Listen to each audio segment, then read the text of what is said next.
ce travail avec ces chevaux va consister à faire des exercices donc, pour les faire avancer, reculer, avoir sur eux une capacité en fait d'influence. Donc on devra travailler sur l'influence.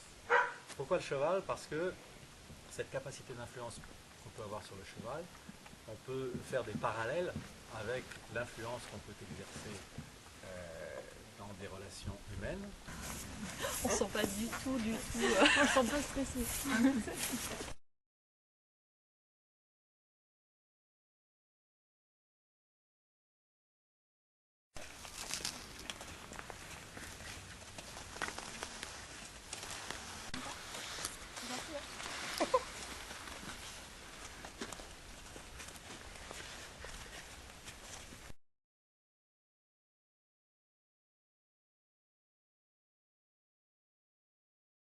Donc le prochain exercice consiste à donner des instructions à Alizée, de la faire aller sur la piste, de la faire s'arrêter, de la faire trotter. Au pas. Allez, au pas. Allez. Au pas. Au pas. Allez. Au pas. Allez. Au pas. Allez. Et elle me suit là. Non, c'est pas ce que je demande. Bon, Là, tu dois passer de l'autre côté. ouais. Compris? Ah, là-bas, là-bas. Non, c'est de l'autre côté.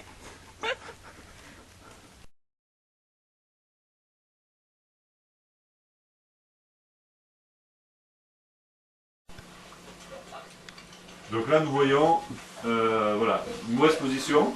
Donc le cheval ne doit pas suivre. Donc il faut se positionner correctement avec une attitude dominante, ce qui n'est pas du tout le cas. Voilà.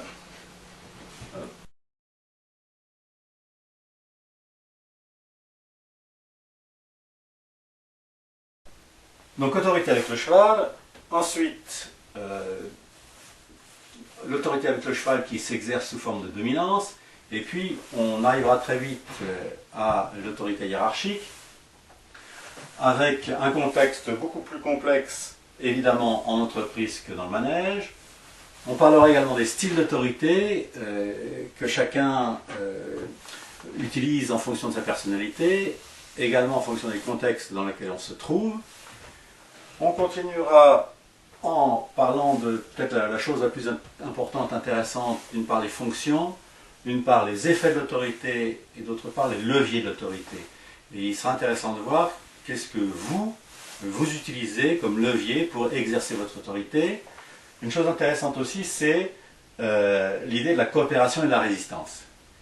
Comme avec le cheval coopère à certains moments, résiste à certains moments. Dans l'entreprise, on peut faire des parallèles entre la coopération nécessaire et la résistance à certains moments par rapport à cette coopération. Et on terminera sur une annexe, si vous voulez, le problème de la critique.